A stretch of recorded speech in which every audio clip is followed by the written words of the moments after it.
Welcome 1 second. We're just getting things going here. We are still in Chicago. I think it's like day 3 of the DNC. Day 3 of the DNC. And yeah, we're just getting going here. Thanks for joining. Let us know where you're watching from. We were going to get this stream up. You can see the Leonard Peltier banners coming out. We are actually in good communication with the Free Palestine March. And they invited us to come and stand in solidarity, and we're in solidarity with the freedom of Leonard Peltier. So we're here. They're down with the banner coming out, so we're putting it out, and we're going to be holding this space for a bit. Nope.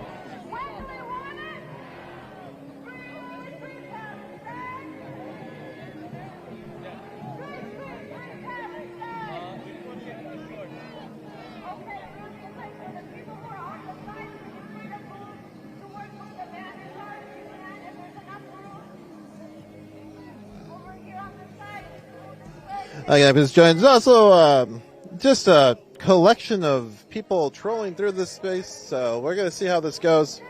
It's definitely happened a few times so far. All right, wonderful. All right.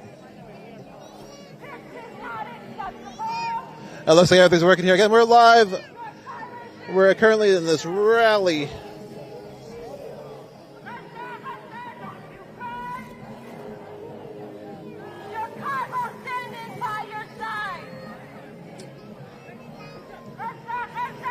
Just looking here.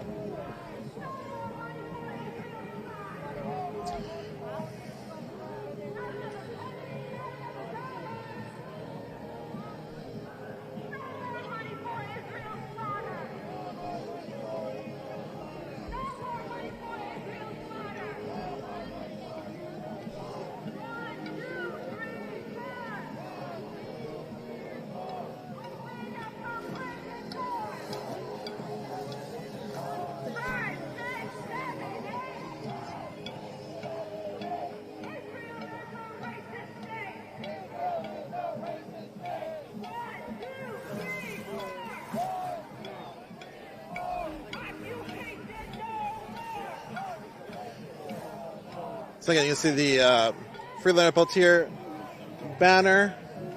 It's probably the last chance for Peltier to get free. If the current President Biden declares clemency for him, gives him clemency. Again, Peltier is the longest political prisoner. I think he's entering his 50th year being held. And again, we've talked about this all the time if you're watching, but definitely just look up people asking for clemency. It is basically like the former prosecutor, the former attorney who oversees from the U.S. district. You know, like all these people who are part of the actual case, like, hey, this was pretty messed up. This person shouldn't be in prison anymore. Should probably never have been in prison, and it still is in prison. And so again, we are continuing the call. Again, we have to remember just our folks who were part of movements who are locked away. A lot of them, at least in the civil rights movement, are very far in age. They need a lot of support, a lot of health issues, and we need to get them out so they can get that support and help.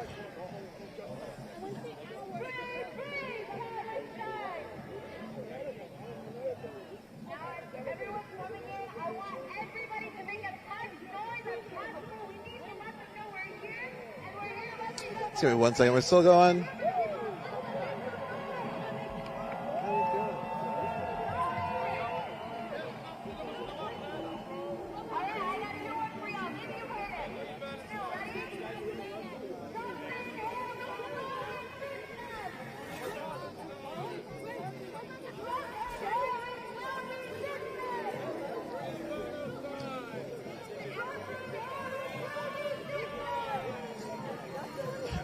We're chanting Free Palestine.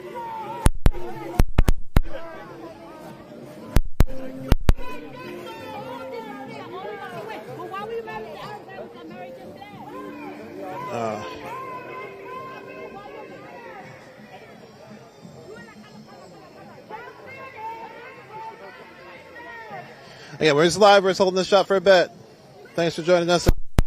In communication with the march organizers, invited us to be here. stand in solidarity with the freedom of Leonard Peltier, along with all political prisoners being held by the occupiers, the occupation in Israel, the Zionist state.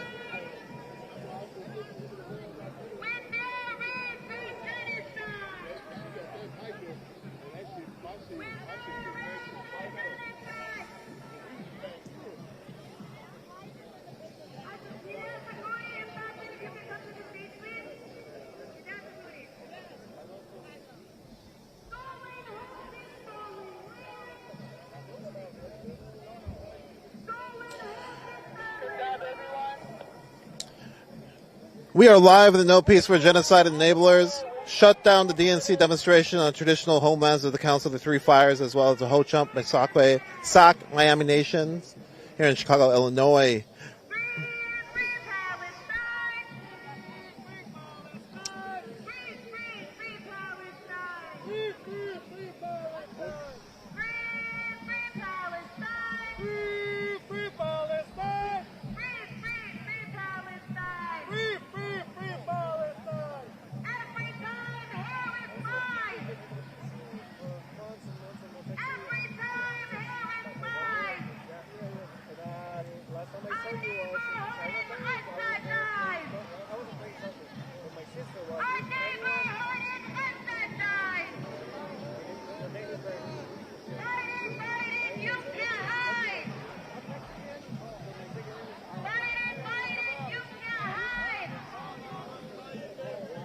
Again, thanks for watching. I'm just looking at some stuff really quick. We're going to be just checking out this banner, checking out the people. You can see the rally going on right now. Again, we were in communication with the march organizers, and they were really excited we were coming. We asked if it would be okay if we unfurled this banner. It reads, President Biden, free Leonard Peltier now. And again, asking for executive clemency. It's more than time for him to be let free.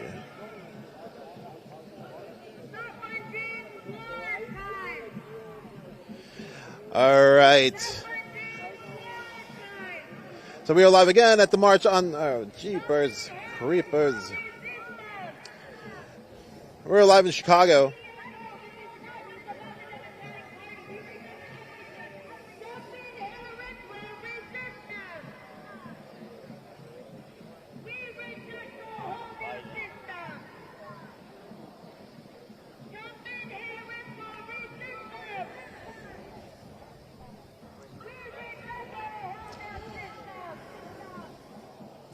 And we are live with the No Peace for Genocide Enablers. Shut down the DNC demonstration on the traditional homelands of the Council of the Three Fires, as well as the Ho-Chunk, Meskwaki, Sauk, and Miami nations here in Chicago, Illinois. The event is hosted by the Chicago Coalition for Justice in Palestine to show the world that we will always stand with Palestine and say no to these genocide enablers attending the DNC.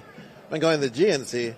But yeah, if you want to go check out their Facebook, it's facebook.com, Chicago CJP, facebook.com, Chicago CJP, and coalition of multiple groups here.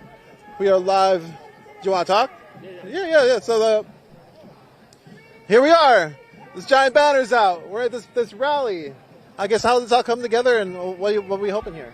Yeah, Leonard Peltier is America's longest living indigenous political prisoner, and as the Land Back movement and the indigenous peoples movement stands in deep solidarity with the Palestinian struggle and their struggle with their political prisoners and their leaders and their martyrs, we brought this out here today to call for executive clemency for Leonard Peltier, to call for him to be released for a crime that he didn't commit at a time that the United States government was waging war. Was waging a counterintelligence war against the American Indian movement. And so we come out here to show solidarity in our shared struggles together, especially as there's a long history of Palestinian political prisoners that every time that they speak truth to power, that they organize, that they get incarcerated by the settler colonial state. And that's something we know well as Indigenous people. And so we're here connecting these struggles together. We worked with the organizers to make sure we collaborated with them and make sure that they knew that we were doing this. They were very supportive of us creating space here to bring voice to Leonard Peltier, because with the Democratic National Convention going on, we want to see, the Democrats make a stand on issues. We want them to make a stand on issues around political prisoners like Leonard Peltier. We want them to prioritize his freedom and his release. We want them to prioritize a ceasefire, a permanent ceasefire, and to stop the genocide in Gaza. And that's why we're here at the DNC, with these messages that we bring, because these are the things that matter to us. In this democratic process and system, a lot of times as Indigenous people, we feel disenfranchised and kept out of the system. And so we want to make sure that our issues that we care about deeply are visibilized here, because the erasure of our people and our struggles needs to stop. How's it been? I mean, you've been here for a few days. You've been doing a few marches. A lot of Free Palestine energy, which is great. But how's it been for you? It's a lot of mixed feelings. Honestly, I'm tired, but it's mixed feelings in the sense that a lot of our demands right now, the Democratic Party is not talking about them. They're not talking about the things that matter to us, and they expect our vote. And so we're out here, advocating. And I think the thing that I have liked, that has been powerful, is that we have gotten to march with people from different walks of life who've all been mistreated, who have all experienced oppression by the settler colonial state of the United States and of Israel, and being able to march with people who align with us, who actually see us, who actually understand our struggle, who actually have a relationship to our struggle. And so it's powerful to be part of that, because a lot of times, Indigenous people, we're othered, we're considered something else, we're considered all these other things. And so being able to make sure Indigenous people in our movement is visible, along with, the Palestinian struggle, along with people fighting oppression and settler colonialism everywhere, that part's been powerful. And you said that the Democrats aren't fighting for any of the issues that the Indigenous people care about. I mean, can you talk about those issues a little bit? And what do you wish they were talking about? Yeah, we the Democratic Party chose someone who came up as a prosecutor, who they chose the next person to represent the party, who came up as a prosecutor, prosecuting Black, Brown, Indigenous people. And so we want to see issues like, we want to see reform. We want to see reform in the prisons. We want to see we want to abolish the prison industrial complex. We want to put money into schools rather than put money into prisons. We want to stop the school to prison pipeline that exists in this country. In South Dakota, you got 10% of the population in South Dakota is Indigenous, but we make up 51% of the people who are incarcerated. And that's happening on our own land. It's happening right here. So we want to see those issues. We want to see land back, the return of Indigenous lands back into Indigenous hands, not just co-management, not just co-stewardship, but the actual returning of stolen lands, starting with public lands, the returning of public lands back to our people, including the Black Hills in South Dakota, which is one of the longest legal battles over land in the history of the country. We want to see Leonard Peltier be released and given executive clemency so that he can return home back to his people, Turtle Mountain, Turtle Mountain Nation in North Dakota. We want to see a ceasefire, a permanent ceasefire. We want to see a permanent ceasefire and a permanent defunding and stopping military aid to the state of Israel. And so those are the things that we want the politicians to be talking about. Those are the things that we want them to be making a stand on. But instead, we're not hearing a lot of those issues. They're not talking about those issues at the convention. They're not talking about those issues in those places. And Some of them aren't talking because it's too, quote unquote, politically risky for them, you know, to stand up against AIPAC, to stand up against, you know, the special interests that support the war machine in Israel and support the genocide. And some of them actually, you know, believe in those things. And so, you know, those are why we would like to see our politicians, you know. I'm one of those people who's like, any native politician won't do. I don't want to know what your politics are. I want to know how you're going to stand up for the land. I want to know how you're going to stand up for the people. I want to know how you're going to stand up against the oppressor. If you're going to, you know, be representing us in those places, how are you going to make a stand against the oppressor? And how are you going to stand with, you know, stand with the people? Well, thanks. I'll let you chill. But thanks for talking. Yeah. Thank you. Right on. Jeez. All right, again, just talking to Nick for a little bit here. We got this, trying to get Biden's attention. To say, I don't know what he's paying attention to, but Free Leonard Peltier, trying to get that out.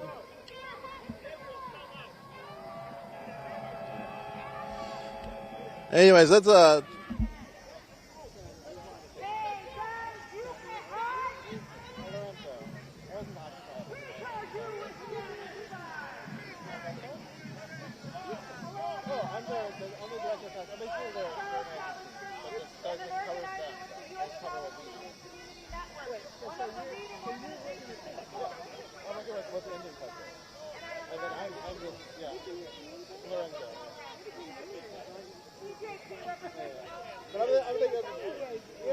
just wanted to say hi. I'm going to get back to it. We're just rolling live here, so. Yeah, good luck out there. I know it's wild. No, I'm in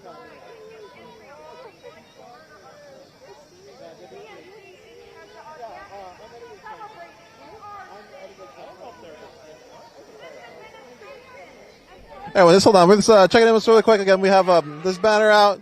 It is wild out here.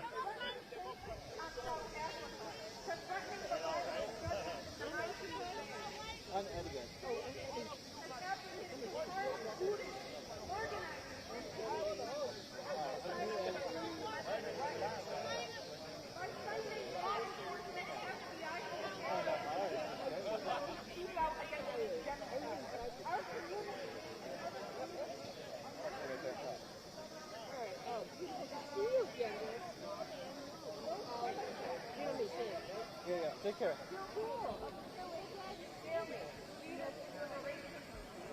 The government went after the Black Party, the Black Party. Oh, that's Lorenzo. In the west side of Chicago, a young martyr by the name of Fred Hampton. All right, let's go ahead and walk around this banner. We're going to take this way. Really exciting. And we're going to move over here, probably chat with a few people along the way, take a look at the banner. Again, we have this giant ongoing rally. And if you were listening to Nick, we were invited to be here to stand in solidarity. We have been all week. We have been all year. We have been since the organization, the Indian Collective, was created. We've always been in solidarity with Palestine. The right for return is land back. You can read that position paper.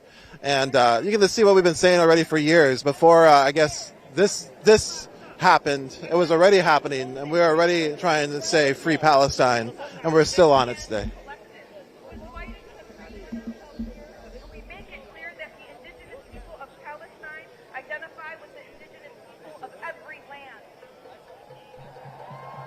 So on the stage, they said Free Leonard Peltier, and the indigenous people of Palestine identify with the indigenous peoples of these lands.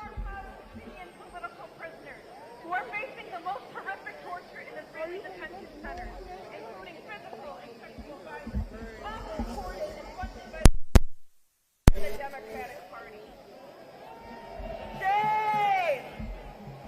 We are here to say that the Democrats' words are meaningless. If they talk about reproductive rights, education, holding law enforcement accountable, immigrants' rights, or health care, but if they are the main funders of genocide, their words mean absolutely nothing, because Palestine is everyone's issue. At Facebook, The Democratic Party has failed.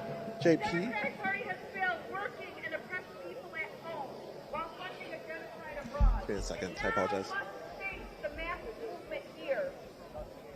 This is an incredible mobilization that terrifies. It's fine. We're gonna move back. We just wanted to move up really quick.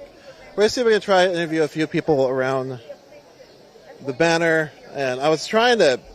My memory faded away there, but I just want to make sure that I can direct you to the Facebook page.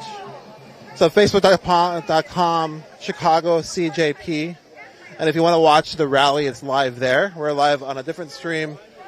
I'm just kind of walking around here in the back. So I just wanted to definitely, if you want to go see this rally, facebook.com Chicago CJP, Chicago Coalition for Justice in Palestine. Check them out. And yeah, we're just going to keep here for a bit. Just want to hold this space and stand in solidarity, which we've been doing all week, all year, since the get, like I've said multiple times. And we're going to continue to, understanding, if the extension of the settler colonial state is happening before our eyes. So a repeat of history is happening as the settlers take land under force, and their government ignores it and or says they're not helping and or is helping a multitude of things. I can hear it from all the different sort of ministers. They're all saying multitudes of things. But the truth is the settlements keep happening, they keep expanding, even as Gaza was getting seen, the settlements were expanding. And so it's an ongoing process, and we're trying to bring attention to it. So it's been multiple. I think it's the global majority says it's a genocide, an ongoing genocide that's happening. You hear it over and over again live before our eyes daily. These ongoing atrocities that are going on, and so we're here again in solidarity. I'm Lorenzo Sedin. I'm your host again. Apologize for all the fumbling. I'm just working my way through the words. But excited to be here. Always excited to march in solidarity, to march with Palestinian relatives. And I'm just excited to always be in space with them and be able to talk. So, again, a lot of what I think happens is we get to spend time together. Right now, people are going to experience power together. And we're going to see, I'm not sure if we're going to, exactly what we're going to do after this, but I'm going to keep it live for a bit. So let me take a look at the chat, and we'll see where we go from there. Again, thanks for being here.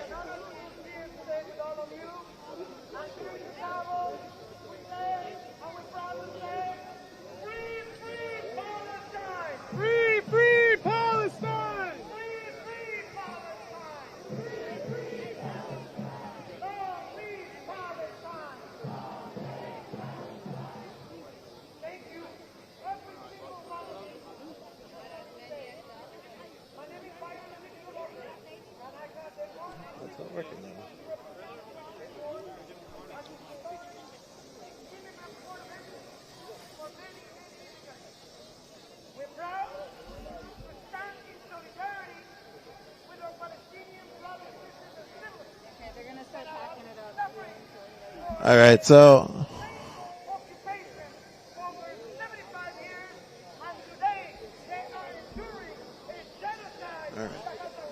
let's see. We just wanted to hold this space for a bit.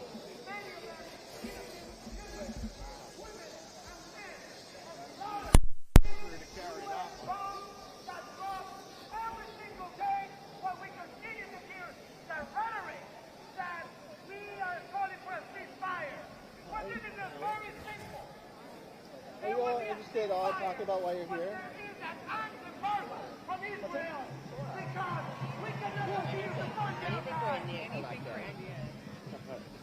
Works out for me. I'm like, I guess. I mean, I don't know. Yeah, I feel like it is live, so it already happened. So we're past it. I don't know. Okay. You can give a name if you want, whatever name you want to give. I'm Lone. I'm with Rising Majority. Right on. And I'm Paige. I'm with the Movement for Black Lives. Oh, wow. Well, I just sat down. Okay, thank you. Thanks for speaking with me. Really exciting. I'm Lorenzo Sedin. I'm the director of tactical media here at the NDN Collective. Maybe I feel like we're facing that way. Maybe we should. Yeah. Well, stand. Yeah, let's face with this background. All these people here. So you're with the Rising Majority. Do you want to talk about what the Rising Majority is? Yeah. We're a national coalition of social movement organizations where anti-racist, we're anti-capitalist, anti-imperialist. Our member organizations fight on many different fronts of struggle, building power at the base, doing political education, leadership development. And one of our sort of main interests is how do we build a powerful left in this country for a genuine radical democracy and an economy that works for people on the planet. You want to talk about Movement for Black Lives? Sure. Yeah, the Movement for Black Lives is an ecosystem of about 150 Black-led organizations. Our pillars of ideology are around abolition, queer Black feminism, for example. And we work across many issues, including anti-militarism, including reparations, including immigrant justice, and anti-patriarchal violence, many things. And so within all of that, what gets you to come here to stand with, to free Palestine, this message, we're here to free Palestine, stop the genocide. What brings you out while you're doing all this work? Like what's the lines that connect? Yeah, I think, well, there's two things. For me personally, I'm originally from Vietnam.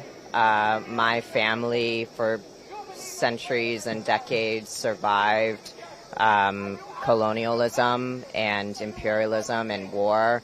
We defeated the French and then we defeated the U.S. almost consecutively. And so the sort of the struggle against occupation and colonialism and genocide and war is just part of the legacy that I've grown up in and is part of like my spiritual political commitment, and I'm alive during this time, and there isn't anything else that I should be doing. And then I think politically, I think that we're in this moment because, the left has made a lot of errors over the course of many years in this country by not taking the question of Palestinian liberation seriously. In the same way that the left has struggled to take the questions of Indigenous sovereignty seriously or anti-Black racism seriously. And we keep getting these historic opportunities to correct that. And I am very interested in building a left that when we call ourselves anti-capitalist or anti-imperialist or anti-colonial, that we actually deliver on that. Same question, what's going to show up, how this is all connected to you? Yeah, I mean, there's a long legacy of Black and Palestinian solidarity, and I think that for me and for M4BL, solidarity is not just platitudes. It's not just signing a thing, but it's also about showing up. And we are clear. So very clear about how wrong this is. We have very clear demands, and we have this opportunity here in Chicago to try and really advance that, and to demonstrate that people across cultures, across identities, across the many things that make us different are all coalescing around this, and that there is something that needs to be done. And it's also about the practice of democracy is also about making demands of the administration and of the people who we elect. And so we're in one of these moments where we have to express in a variety of ways. All right. I want to ask you this question. I'm thinking about it. So, a lot of panels talk about, I was on a panel. And there's a lot of conversation about, and it's always the same. It's happening here. I know you have like the peaceful protesters, the not peaceful protesters. There's a right way, there's a wrong way. There's like, this, that. But in the end, they're always talking about the power that existed was in like multicultural like coalitions and or agreements. Like we're here in the Rainbow Coalition, like started here, which is all these different identity groups being like we're in this together. And I guess. How do you see that going forward? In the end, it feels like there's always a divide that happens, and the opposition jumps into it to separate it further. And I guess how do you heal that? How do you deal with it? How do you move forward from it? Big question. I don't know, but someone wants to take it. Well, I think that you kind of answered it in the sense that I mean, I'm speaking as an organizer, and so if we know our histories, if we know the playbook, if we understand, and I think at this point we should deeply understand the way that the system works, not how it's not broken, and that's why this divide and conquer strategy is happening. It's because it's how it's supposed to operate. So what do we do with that? We know how easy it is to create wedges between our communities, and so it's up to us to be in a place where we can be proactive around making decisions about how we work together, around navigating conflict when things go wrong, around deciding that we're going to stand by each other regardless, and we can be in principled struggle and disagreement, and that's okay. And so I think that we're in another one of these moments where folks from the outside, I think, are really pushing for these wedges between our communities, and we can be honest about what's going on, and we can also be honest within our communities and why these tensions exist, and we can also be honest about the fact that we're clear that this is a strategy to break us apart, because then we lose the power that we need to be able to advance what we want. I was just going to say we need to do everything we possibly can right now, and none of us are in any position to assert that the thing we're doing is better than anyone else. If there were a single individual, organization, strategy, movement that could have ended this genocide, it would have already happened. But the reality is that that's just not true. And so I'm like, if you want to go out and be in the streets and turn it the fuck up, please do it. If you want to go organize the delegates at the convention to talk about Palestine from the stage, please do it. If you want to call your Congress people and tell them to stop sending arms to Israel, do it. I just think we have to really try everything right now and do it with a lot of humility, a lot of love, and a willingness to be okay, maybe I messed up on that one, but I was trying my best, and we're all trying our best, and that's the moment we're in right now, and I have a sense that that's just going to keep being the case as this empire essentially rots from the inside out. So let's just keep pushing. Thanks. That's great. First of all, thank you so much for that. I think there's already wedges between our communities all the time. I know we're on a march, and Indigenous relatives said something really anti-Black. We had to correct it. I had to literally correct it and then acknowledge it. When it happens, I can't be oh, we fixed it. It's no, that is a problem that's ongoing. This wasn't a little thing. This is a huge problem. This is a story that's spreading, and we need to stop it because it's a disease. And so I appreciate you saying that, because I can see it happening already. All of these wedges. And it's who? It's just, again, if all of our power is being together, separating, this is how they'll always win. And that's what's always happening. Is there any last words you want to say at all? Any last thoughts? Anything I missed? I think that I'm sitting with the fact that we have, it's so low. Go away. It's hard to concentrate, but I think that we have to look at ourselves as historical relics, and so we have to really think about what we want to say, about what we did during this time. When we're older, I want to be able to say that we tried it all. I want to be able to say that we became closer because of it. And I think that I think that everything that we want to have happen is very much possible. And if we allow ourselves the space to be able to like really dream about that and to really get to know one another on a deeper level, to be able to work together well, I really do think that that the things that we're wanting, the things that we're campaigning for, it's definitely within the realm of possibility. So I want to just leave folks with a bit of hope, despite the fact that we're exhausted and that we feel like we're in a variety of hopeless situations that we have to look towards each other to be fortified. Yeah. Anything last words? Any last thoughts? Reparations, land back, free Palestine. Reparations, land back, free Palestine. Right on. Thank you so much for talking to me. Yeah. Oh, that was great. That was such a good conversation. Whew, I need to hear all of that. I hope you enjoyed hearing that. I need to hear that. It gets rough out here sometimes. So we're, again, yeah, you can see, I think this is a news channel. I don't know what it is. That's police. It's a police helicopter. It's flying too low. That pilot is definitely having a good time. Also annoying. There's another helicopter higher. All right. So again, that was really good to speak to them.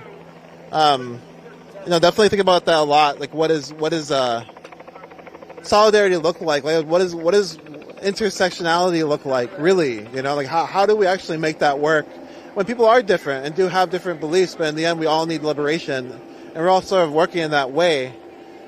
But then again, like every time they get a chance, they lean on where they can divide folks, and the pressure is just overwhelming.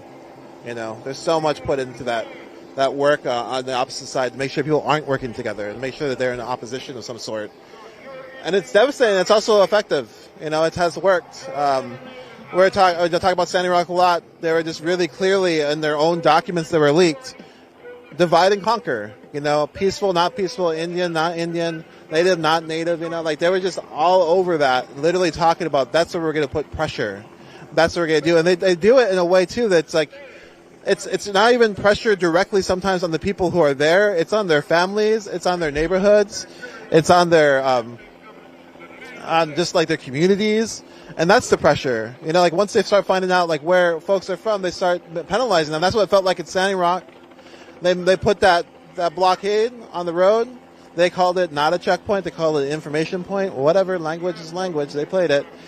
But that detrimentally affected the community because now people had to drive longer to get to a hospital. People had to drive longer. And they blamed the protests. But I was there the first days. People were literally in vests making sure traffic is moving smoothly.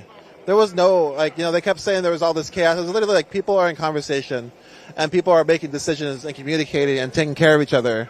And I think always that is actually the biggest threat. Is like once they see people actually doing the job that they think is theirs, when they're, taking care of their communities by providing safety. They're providing food. They're providing health care. They're providing breakfast. And suddenly they're a huge threat because it makes the whole system obsolete. And so I always say, when you see that happening, when people are actually providing services and supporting their communities in the way that the community needs, because they're literally in the community, talking to the community, that turns into a threat to the system because suddenly people are taking care of each other. And then the system wants to take care of them. The government wants to say we're the ones who can provide these things. And then for Indigenous people, we know that's not true. We just know it's not true. It's already been proven over and over again that's not true.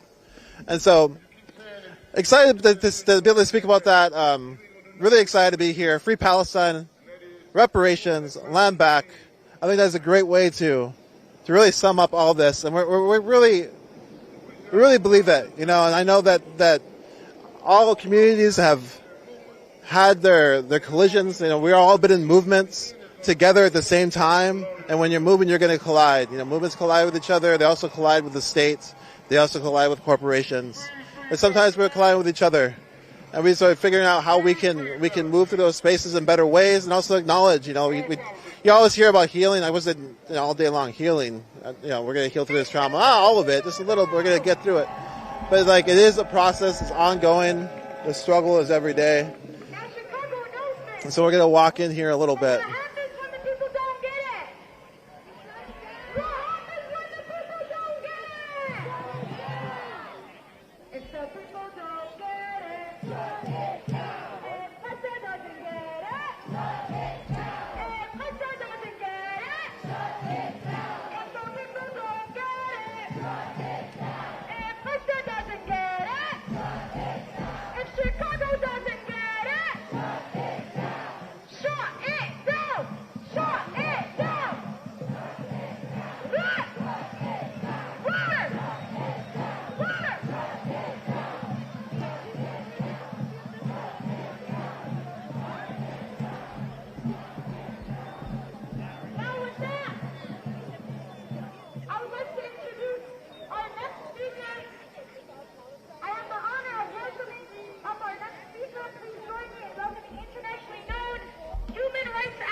we're going to try to get closer so we can hear the speakers.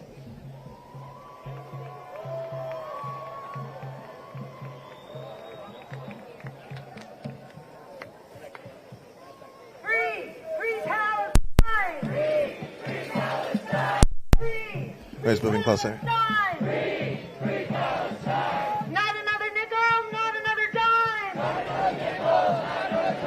Not for Harris's genocide crime! Not for Harris's genocide crime! Free Palestine!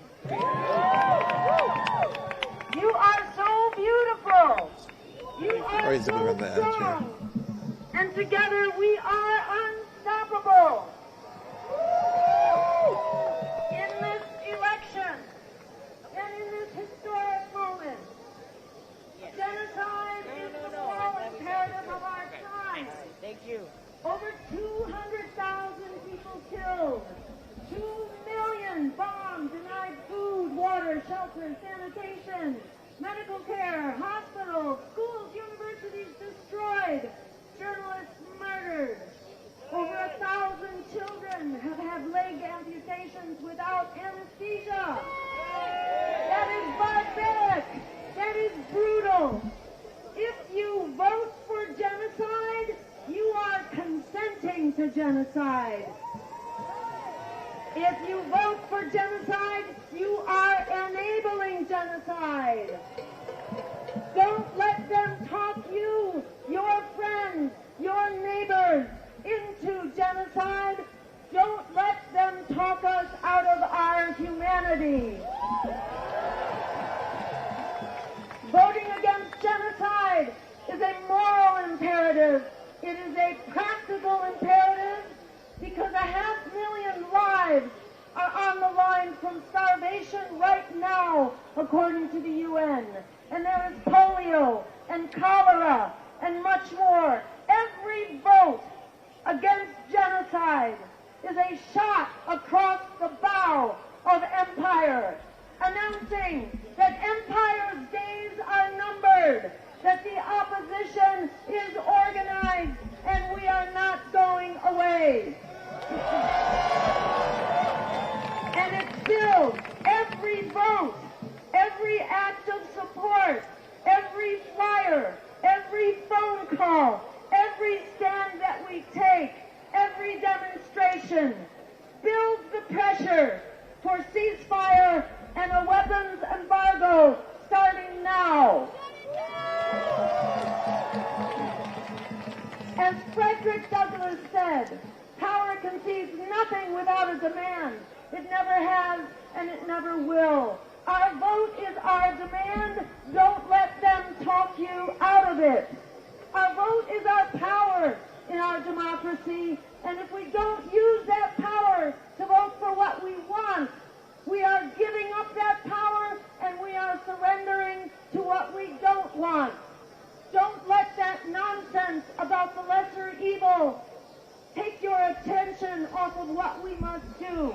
We have 2 greater evils being rammed down our throats. Our job is to fight for the greater good that must prevail. The political elites in both parties, including the nonsense going on at the DNC, they're trying to tell us that we are small and powerless. With police force as far as the eye can see, with their drones right there, with their helicopters, with their airplanes, with their transport vehicles. They are trying to intimidate us. They are trying to silence us. They must resort to these repressive tactics because they are terrified of meeting us in the court of public opinion. In fact, we already have majority power. 68% of Americans, according to a Reuters poll, want an immediate ceasefire and a diplomatic solution to Gaza. In addition, we must have that weapons embargo now because Israel is not going to do this of their own accord. And remember, this war is not just Israel. is just a proxy, a surrogate for the United States empire. As Ronald Reagan, Secretary of the Treasury, said long ago, Israel is the unthinkable battleship for the United States in the Middle East. We can no longer have a foreign policy based on battleships and fighter jets and aircraft and bullets and bombs and missiles. This has been the way of the U.S. empire for too long. In at least 3 areas around the world right now, these conflicts are on the potential of exploding massively, including the wider war in the Middle East, which could grow potentially to a nuclear world war type conflict. And Bibi Netanyahu, if he is allowed to have his way, he will drag us into that conflict. He is trying to do that right now, and the U.S. has allowed him to conduct illegal, outrageous assassinations and to attack the embassy of Iran in Syria. These are acts of war. These are the efforts of Israel to drag the U.S. into a global war. And we say shame. We say shame on Bibi Netanyahu, and we say shame on the Harris-Biden administration. They have passed the baton of being the commander-in-chief. They have passed that baton to Bibi Netanyahu, who is given free rein to basically establish U.S. foreign policy in the Middle East. Free rein to drag us into a devastating global war. So remember this. As Frederick Douglass said, power concedes nothing without a demand. We must be that demand. We will vote against genocide, not for genocide.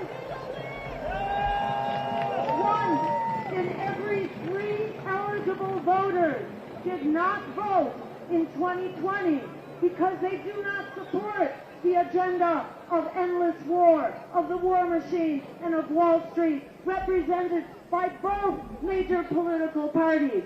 That's 1 in every 3 eligible voters. That is enough to win a 3-way race. If we are organized, if we do the work, if we reach out, if we do the phone banking, if we do the flyering and the tabling, and if we are out there reaching out and mobilizing our neighbors, we can win this now and in the future. Remember, the war on Gaza is also a war on working people here in this country.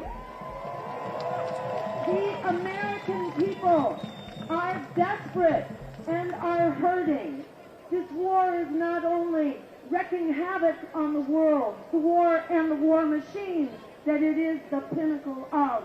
That war machine is draining half of our congressional dollars, costing the average American household $12,000 last year for this endless war machine. That is, in a nutshell, that is our power.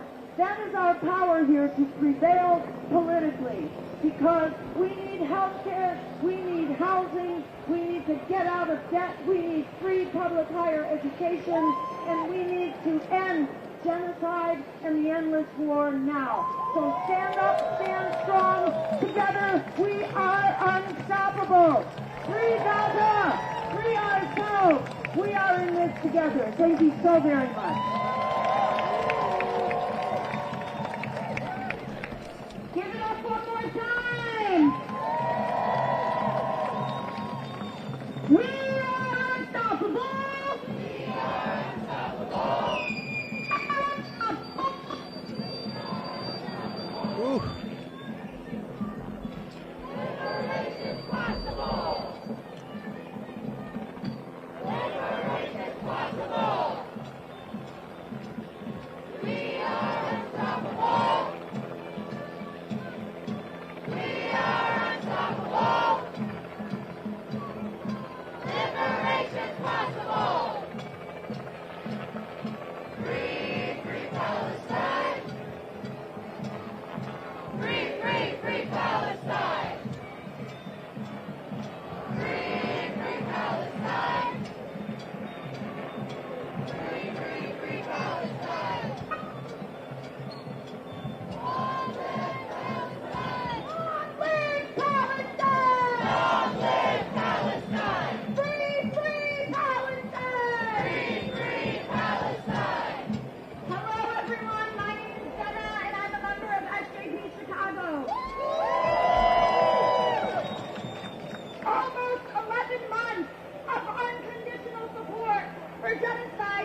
But we also know that the Democrats have not and will do nothing to protect us.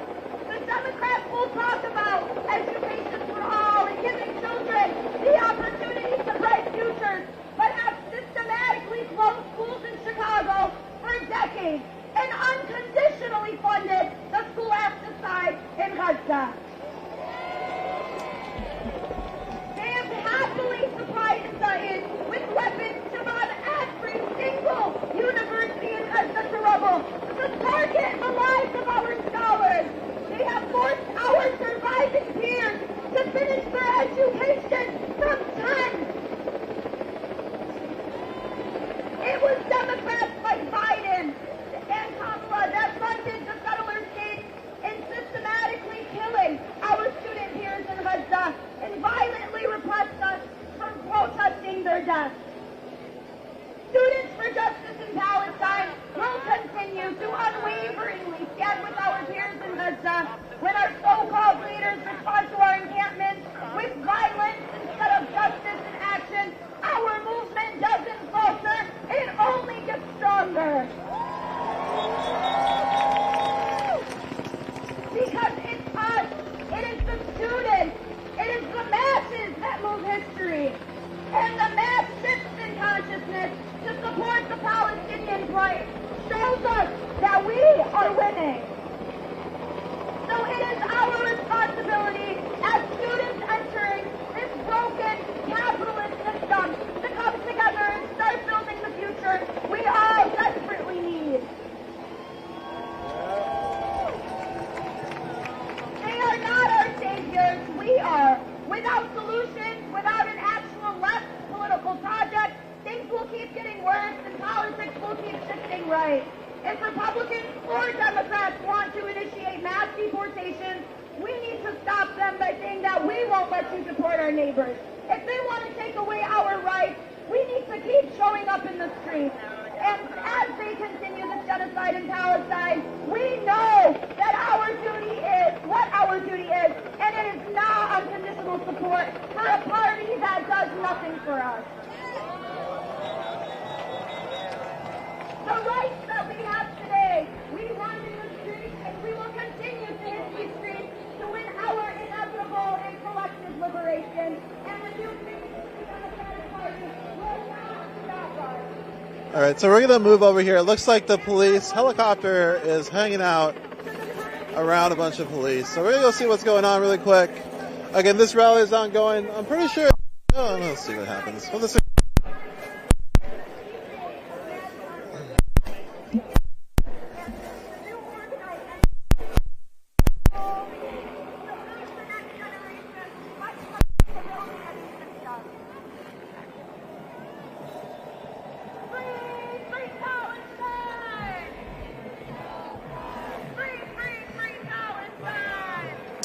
So again, this rally is just ongoing, and now it looks like there's a little platoon of police coming in.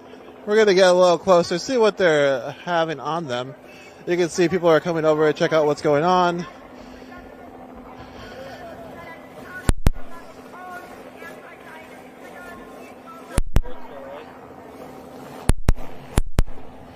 All right. So again, you have this line of police right here. Not exactly sure what's going on, but they are doing something. So we're going to go check out what's happening. So now the police are looking like they're forming a line.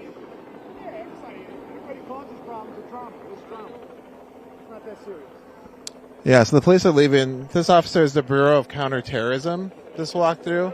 That was his tag on his armor. So those folks are all leaving. They showed up. Looks like, again, this kind of happened earlier. There was a person walking through, sort of antagonizing folks. People formed around them and then walked out.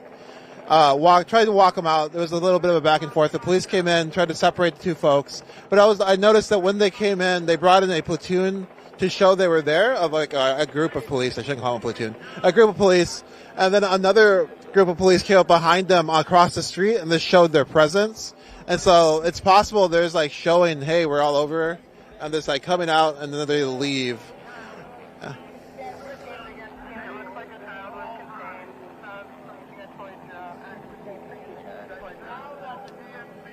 Yeah, it sounds like somebody was detained for using a drone, a toy drone, is what I'm hearing right now. And so you can see some police are walking back. Usually, if you want to know the white shirts are usually higher, like shot callers, and so everyone else in the blue shirts are not. And so they're always going to be waiting for these white shirt folks to tell them what to do. So now you're going to see them converse. And now they're just kind of deciding, hey, what are we going to do? We're going to tell our people what to do. What should we be doing? And so that's kind of what's going on right now. And these officers have like these little, we can get closer.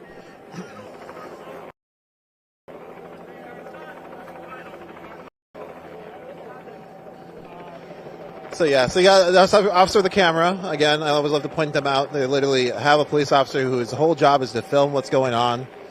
And then you got, they all have these shorty batons. I've seen like much longer batons. I assume that this is how they roll here. We've heard that they love to use them. It's just hearing stuff. And so now folks are starting, you can see that they're kind of talking. Whoever's probably the most charged will be on a cell phone. You can see he's on a cell phone. He's texting someone like, what should we be doing? And they're just waiting for the person above them to tell them. So it's sort of the how it goes. And so most of these police forces move very statically. Like, we're going to move out, make a line here. And they have been using overwhelming force, though, to sort of contain what seems like any unrest they don't like. Last night there was a protest in front of the Israeli consulate. I think there was over 70 arrests. Still trying to put that number together, definitely verify that. And it looked like the police just surrounded them. There was more police. Yeah.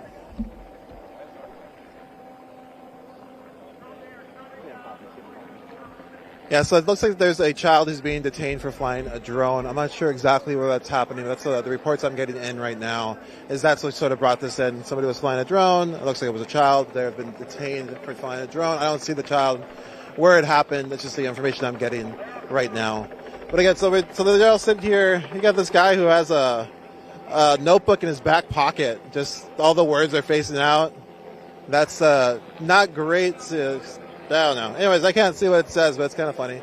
And again, there's all these other folks here. So you got these CJP marshal. Okay, so this is a marshal from here. He's checking out what's going on. You got some the legal observers observing as well. Again, so this is like one line of police as well. And then back here, we actually have some Department of Justice observers as well, I'm pretty sure. I'm going to go just check them out really quick. I just want to check them out because there's a bunch of information going on about them. I'm just going to just ask them something really quick.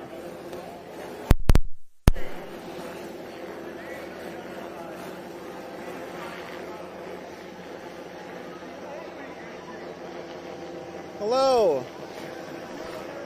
What's CRS? Did anybody can tell me what CRS is? And is it a part of the Department of Justice, or what is it?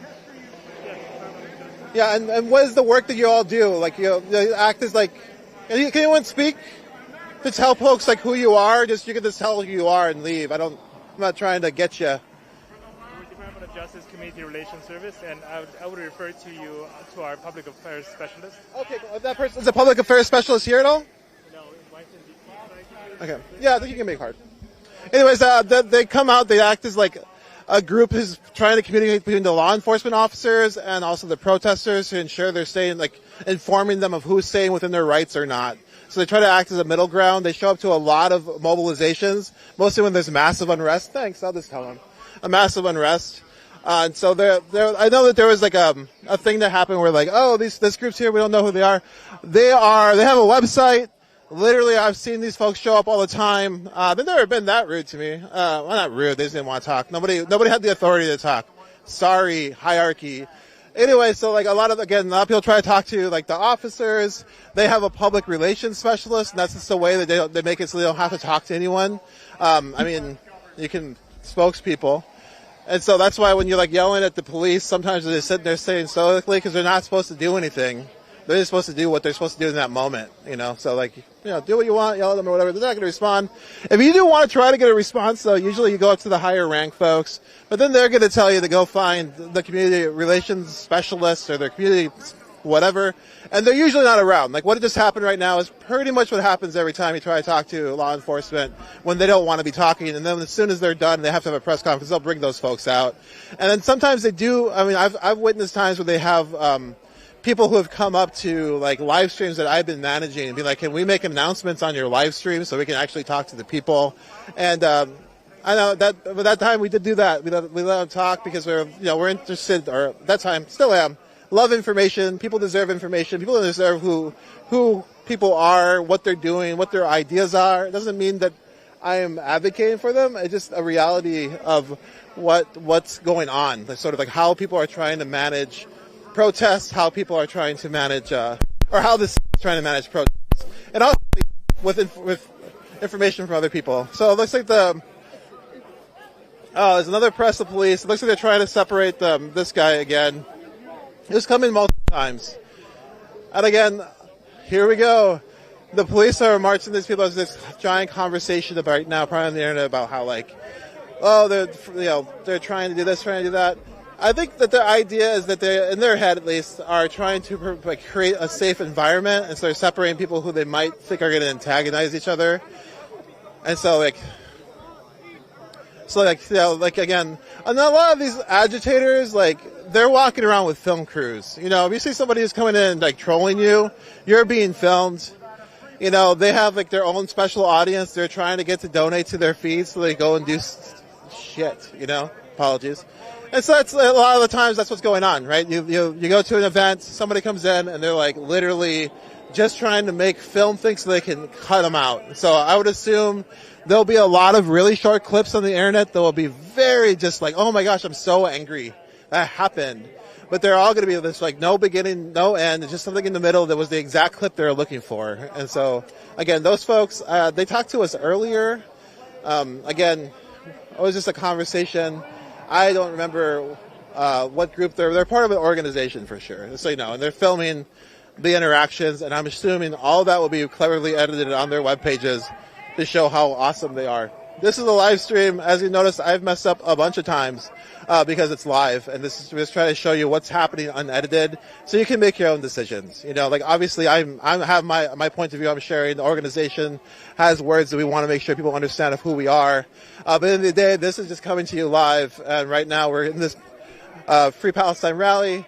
And there's people coming through it who obviously know that their presence is going to cause some sort of disturbance, and they're filming themselves to make clippies for the internet, for your entertainment, to watch or wherever you watch content. So I'm not super excited all the time about folks like that because it's weird to me. I don't know, weird, but it's just having your own special audience that you're creating this sort of extravagant content for is just gross.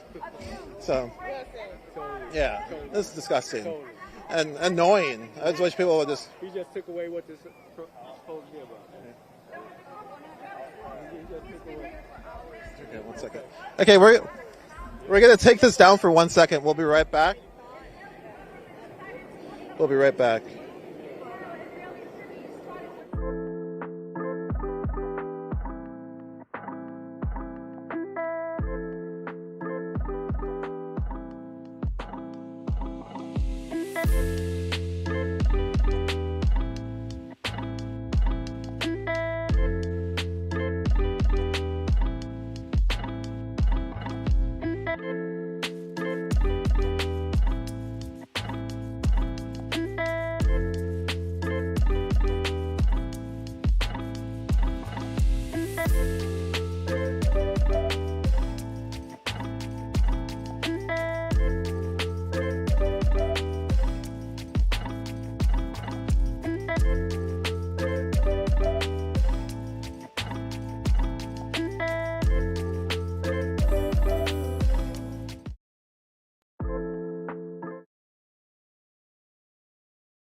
All right, thanks so much for that, giving us that little break. And we're going to probably take more breaks.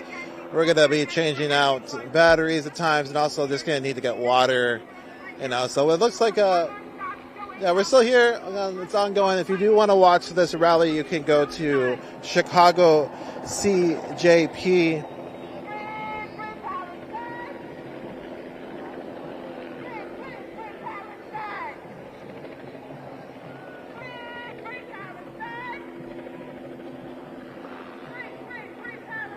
All right. I'm sorry, I have to look at a million things once we do that. So again, we'll be going down there once in a while. We'll be taking breaks there once in a while. Again, human beings are operating all this equipment. I apologize that messes up your experience, but I do hope you're comfortable. You're out there watching. However you're watching, make sure you get comfy because we're going to be live maybe for a minute here. It's turning out. So we're going to move back. Again, this helicopter is still flying around. Oh, that's probably why they had to get rid of that drone, too, because this helicopter's flying so low. They were probably worried there was going to be something to happen. I'm not saying the helicopter should be right that low, but it is that low.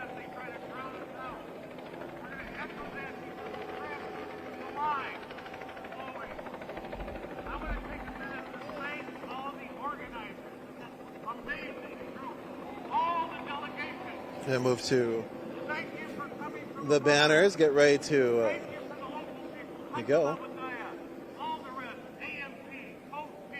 going to try to get a selfie. You are amazing. I'm a veteran of 45 years of these demos. This is the strongest thank you. I'm encouraged for the future before I die. We'll see if we Palestine. If you know, 82 coming out. Indigenous power by investing I was watching an interview go down. I'm not sure who this is. You can check out. We're getting a lot of interviews. Still not there. Nope. Do you want the battery pack?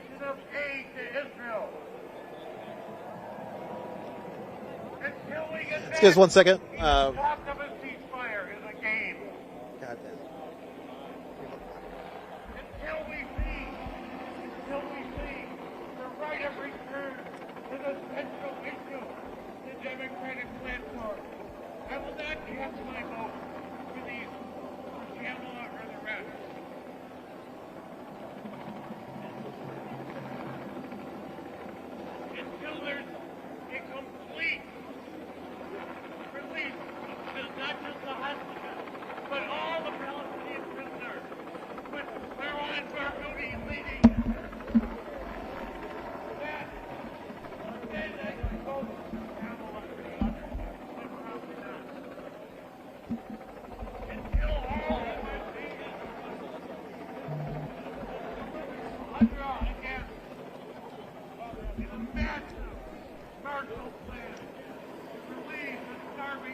Just hold on with us. I apologize for this. We probably should have this when we were down back, but we're just doing a little bit of gear shifting around to get ready to go on this march. It sounds like we're about to go on. And we'll keep it live. We'll see if we can get some more interviews. And we'll probably let's like show sort of the law enforcement how it's working, how they're policing this. Again, just overwhelming forces, pretty common, big first move when they're doing these things. And then they're kettling folks and breaking them up into smaller and smaller groups on the side to disperse them, and also arresting folks during that. And there was also multiple journalists that were arrested last night as well, who are clearly marked as press. So this, be aware, that's how it's going down here. And, you know, from what I was reading, I wasn't at any of these things for a complete transparency.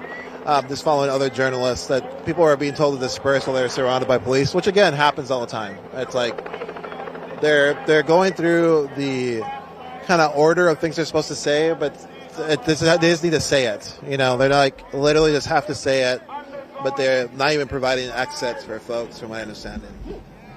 And you can look into that content online. I'm sure it's all out there.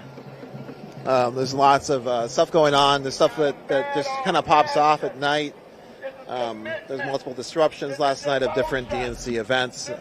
People calling for, you know, that the DNC don't deserve a party when there's a genocide ongoing.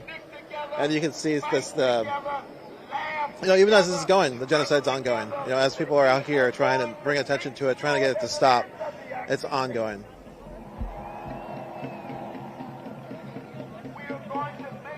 That the American empire, in all of its bestiality in denying a genocide and enabling a genocide and acting as if it can proceed with business as usual, will not take place.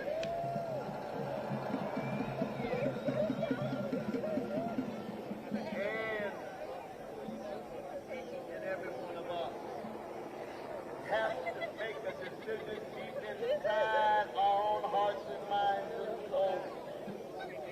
Yeah, it sounds like just reading information. It's hard to verify, but they're saying that it was a kid. That they gave him a citation, but it's the people who wrote that saying that it felt only because the crowd was basically supporting the person saying, don't arrest them. And there is no way that actual genocide and ethnic cleansing can be taking place, and people can act as if that's normal or natural or turn their back. We will continually interrupt. We will continually disrupt. We will continually ensure that a light is perennially cast on the precious humanity of our Palestinian brothers. What's up? And I don't want you. What? I'm saying this to myself too, because my voice is about gone. I think of the many years with the great Edward Said, who I was blessed to know and work with and struggle with. And we're going to move back towards the rally for a bit. In 80 and 90 until his death, 2003.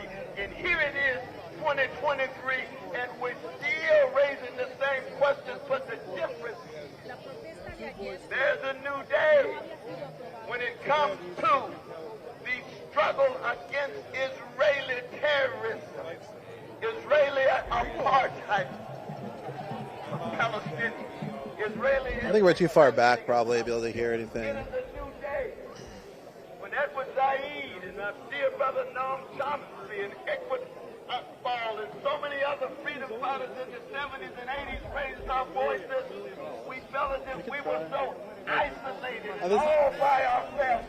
Look at all of us today. Look at all of the folks standing up in Africa, in There's walking around. Asia, in Latin America, in the Caribbean, not just in Chicago.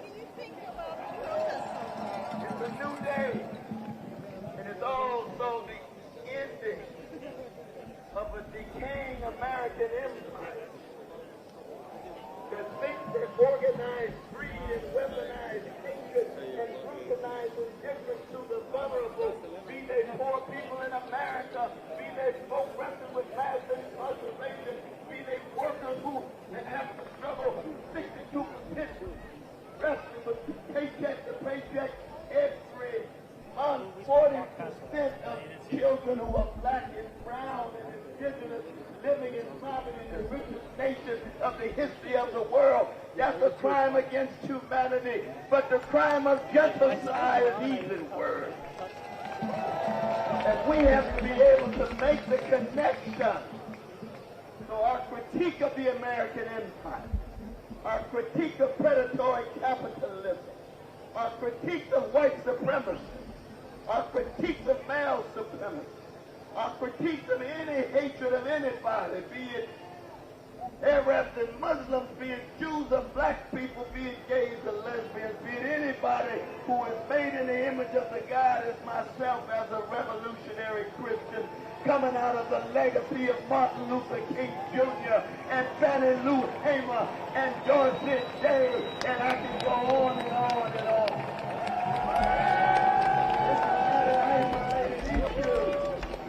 We've got to be in solidarity with each other across the board. And it's not a question of what color your skin is. It's not a question of what your gender is.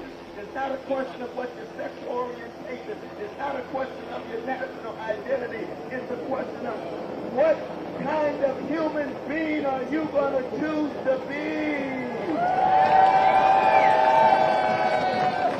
So my word to you, when you get real tired and weary, when you get down and out, when it seems as if the blues has completely saturated your soul, don't get discouraged.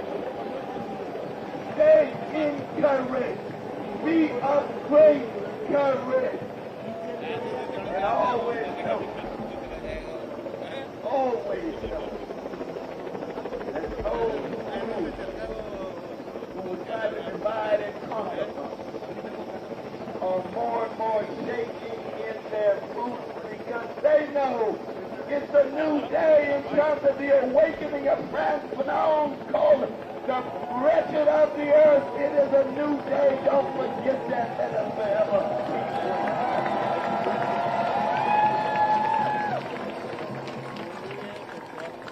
Let's give it up one more time.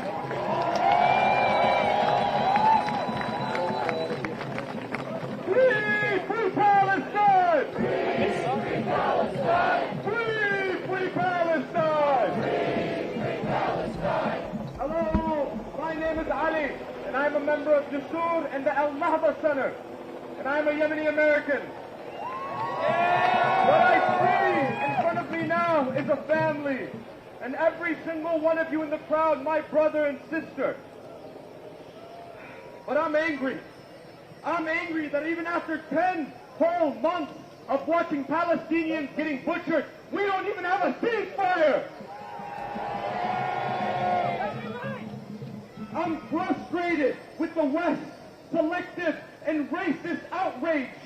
When a children's hospital is bombed in Ukraine, it stopped the world and had leaders from across the aisle condemning it and promising to take the perpetrators to trial. However, they haven't said a thing about the schools, homes, businesses, and refugee centers that have been bombed relentlessly by the Israelis.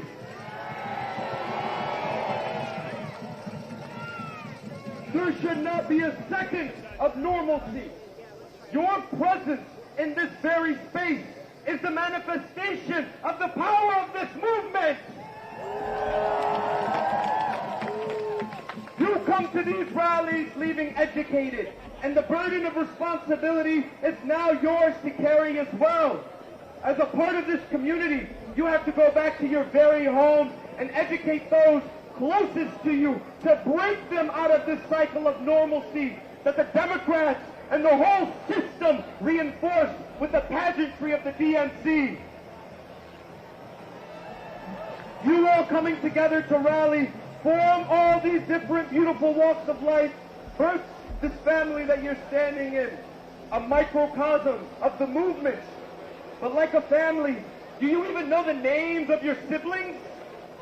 Are you just here to support as a passive ally? Or are you here to be a force in this movement, to embody the struggles of your brothers and sisters and fight alongside each other?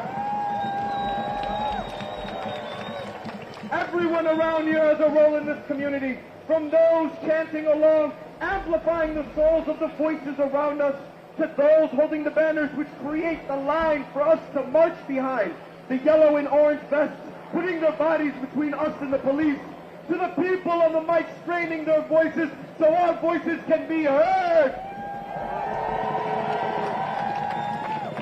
All of these people, united in their frustration, make up the totality of what this community is. All of the speakers that have went before me, who have you resonated with and felt inspiration? Will you follow up on these feelings and challenge yourself, or will you let these feelings wither away? Like every family dynamic, I see the good times and the hard times. There's no denying it.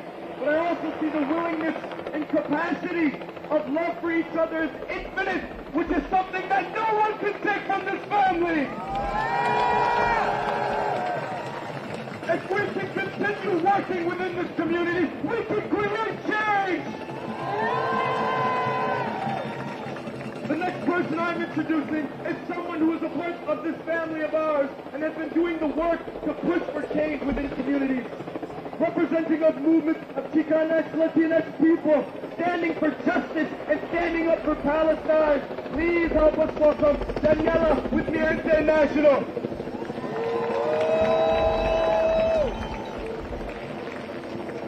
Justice is our demand. No peace on stolen land. No peace on stolen land. Good afternoon, everyone. It is a great you and to have the honor just to be here today. And I just want to say thank you to Ali for the amazing energy and the passion he has opened up with to stay today. This is such a crucial point in our timeline. My name is Daniela. I am an immigrant from Mexico and I grew up on the southwest side of Chicago. I am here today not only to represent mi gente, which means my people, but to show you that the Latino community stands with you during this fight. We support you as you have supported us through thick and thick, time and time again. I am here to stand with you and show you that we are a unit. Latinos and I will fight with you, and we raise each other up to fight against the injustices of our communities that are bestowed upon us, not just today, but over time, and throughout generations of genocide. Mi gente, my people, myself, I am here to say and to join you, and to loudly say, from Palestine to Mexico, border wall has got to go. Border wall to Mexico. From Palestine to Mexico. From Palestine to Mexico. Border walls have got to go. Border walls have got to go. Viva, viva Palestina. Viva, viva Palestina. Viva, viva Palestina. Viva, viva Palestina. Thank you so much, and it is a privilege to join you here today. Thank you.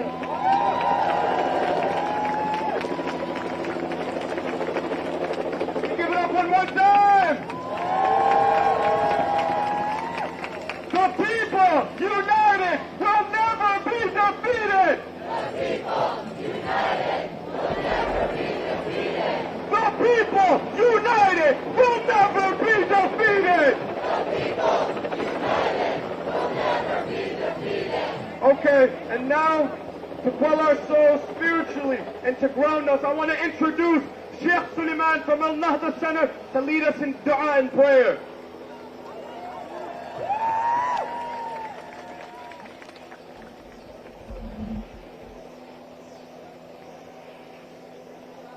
Assalamu alaikum. Free, free Palestine. Free, free Palestine. Free, free Palestine. Free, free Palestine. Let's pray for peace and freedom. This prayer will be for our people in Palestine, and it will be in Arabic language. Respect and love for everyone here. And I want to say hello for everybody here from Yemen.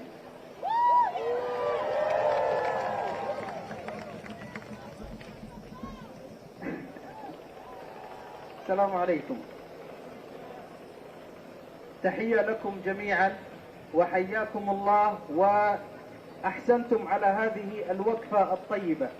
نبدأ إن شاء الله بالدعاء. بسم الله الرحمن الرحيم. الحمد لله رب العالمين الرحمن الرحيم مالك يوم الدين إياك نعبد وإياك نستعين اهدنا الصراط المستقيم صراط الذين أنعمت عليهم غير المغضوب عليهم ولا الضالين آمين. ولا تحسبن الذين قتلوا في سبيل الله أمواتا بل أحياء عند ربهم يرزقون. الحمد لله. اللهم كن لأهل فلسطين وغزة عونا ونصيرا وبدل خوفهم أمنا واحرسهم بعينك التي لا تنام.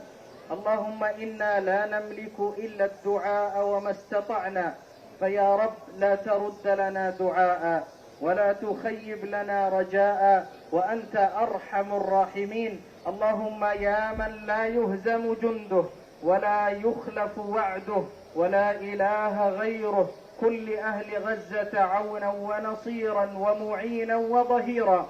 اللهم انصر ضعفهم فليس لهم سواك.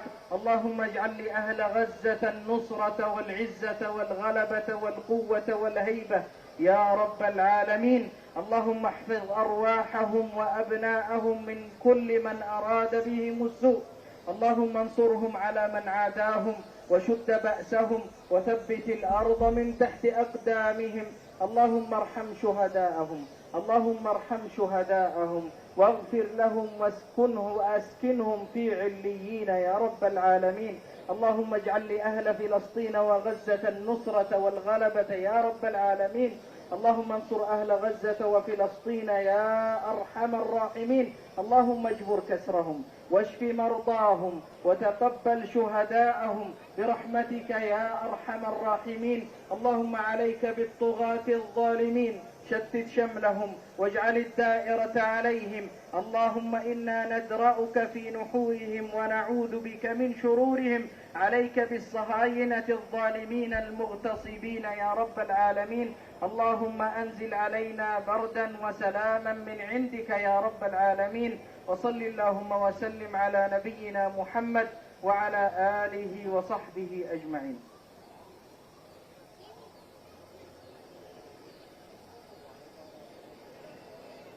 Free, free Palestine! Free, free Palestine! Free, free, free Palestine! Free, free, free Palestine! Now for our final speaker in the program is founder and national chair of American Muslims for Palestine, professor of Islamic law and theology at Zaytuna College. Please welcome Dr. Hatem Bayzad. Let's move back.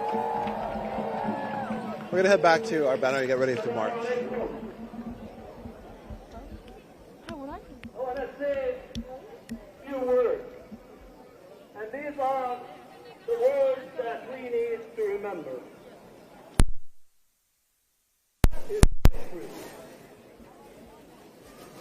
We're living in a land that Columbus came to, but in Columbus' journey across the Atlantic, he wrote in his notebook that his journey to try to find an alternative route to India was to try to arrive at Jerusalem and take the Holy Land again for the crusade. So, the history of America today is connected to the history that is taking place today. And we speak of history of the indigenous people in this land. Palestinians know and understand the suffering of our indigenous brothers and sisters. Let's go. We are living in a colonized land, and we need to understand that history needs to be re-understood and rechanged in order for us to be in a decolonial period.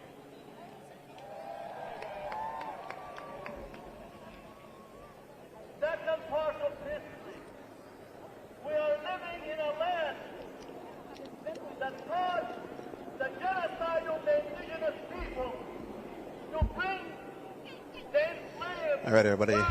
Looks like we're going to take this down for a little bit, figure out what our next moves are. I really appreciate you all coming here, watching and taking the time out of your day. Again, the Free Palestine movement is strong. Thousands and thousands of people have been here saying stop the genocide and free Palestine, and we're here in solidarity.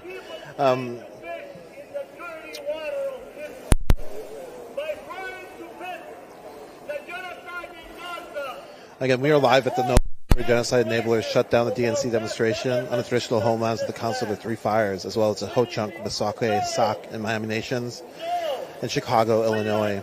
The event is hosted by Chicago's Coalition for Justice, Stein, CJP, to show the world how we will always stand with Palestine and say no to these genocide enablers attending the DNC. For more information on Chicago CJP, go to facebook.com, Chicago CJP, and we're here again in solidarity, and also just to make sure that our messages of Indigenous solidarity and so our solidarity and political prisoners is clear. We were able to actually hear them talk about Leonard Peltier on the stage, and we were able to put this call out to Biden to give clemency to Peltier now. You know, we want him free now. And we're just talking about how we're here. We have multiple different issues. And if you want to learn more about the Indian Collective, you can actually text this number, 50302. 50302. You can text that number, and you text it NDNC. Nancy, Delta, Nancy. I don't know what C is. Charlie? I don't know. NDNC. So definitely go check that out. You can get more information on the free Leonard Peltier petitions out there, our call for executive clemency, and NDN, you can go again, just text that, or you can go to ndnco.cc/free Leonard Peltier petition.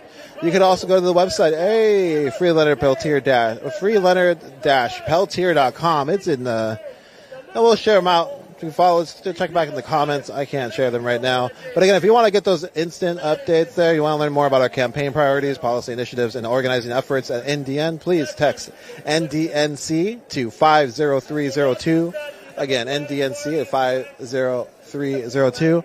And again, just thank you so much for being here, showing solidarity where you're at, doing what you can. We talked a lot about, what you can do, what you can't be doing. And I mean, in the end, it's what we kind of heard from the two folks that we interviewed was do something. And whatever that is, at least that's what you're doing. And last night I was lucky enough to be on a panel, and I forgot to thank all the people who fed me all these years, those unnamed people out and all this time, sending in tortillas, sending in little packets of snacks, sending in coffee, powdered coffee, so we can warm up some water, make powdered coffee, whatever it was. However you were trying to know, it was felt. People know, people can tell. And a lot of folks out there do a lot of work to support a lot of different movements who never were named in a press release, were never on a panel, were never anything besides being down 100% in the best way they could be. And I always want to count those people because they are counted. A movement is vast. It's made of a whole different people, all different abilities, all different backgrounds. And that's what's moving in the streets. It's always the people. And again, we're here. They're saying we're in solidarity with our Palestinian relatives, and they're saying they're in solidarity with us. We're in solidarity with our black relatives, and they're saying we're in solidarity with us. As they ended that live stream, Palestine reparations, and I feel like that's a good way to end this. Free Palestine, reparations. The intersections are real. The solidarity is real, and it's to keep on going. Thank you so much again for being here. My name is Lorenzo Serna. I'm the Director of Tactical Media here at the NDN Collective. Chicane, Chicanx, my pronouns are they, them. Really proud to host, really proud to be here. Reach out if you can. and I'll try to respond as we're here. We're only here a couple more days. Not sure what the next few days bring. I know for sure we're thinking about going to the march tomorrow, but again, things are shifting. But we'll be putting out more content. Keep following our threads. We put out some shorts from our panel, and also we did go to the Native American Caucus to experience that. We want to share what that was like. We're hoping to get some interviews, sort of give you an idea of like where all these different parts are moving to try to create change. Out here in the streets and the grassroots where I usually roam, but also in the back halls where these genocide enablers are still enabling genocide, but also there are different indigenous people in those spaces. People who are wearing keffiyehs, Free Palestine, clothing, basically, in these spaces as these caucuses were happening, making it share that like there is a movement within the Democrats saying that they need to stop the genocide now. But again, the Democrats just sent billions of dollars of support and weaponry to Israel, the Zionist state. And so again, right now we're just listening as they're talking about this close ceasefire and so on, and they're also at the same time shipping weapons to continue the genocide. So again, these are the things that are happening out there. They are real, and there's literally a guy chasing some grifter in a MAGA hat and a microphone, chasing someone down who's trying to just walk. These people, I swear. Okay, anyways, okay, wonderful. Much love. We'll see you all soon. Don't forget to follow, share, subscribe, all that stuff. I need a lot of help to get through these algorithms. They close you off. I can give talks on it, love to talk more. But we're going to call it for now. We'll be back in a bit. Again, thank you for...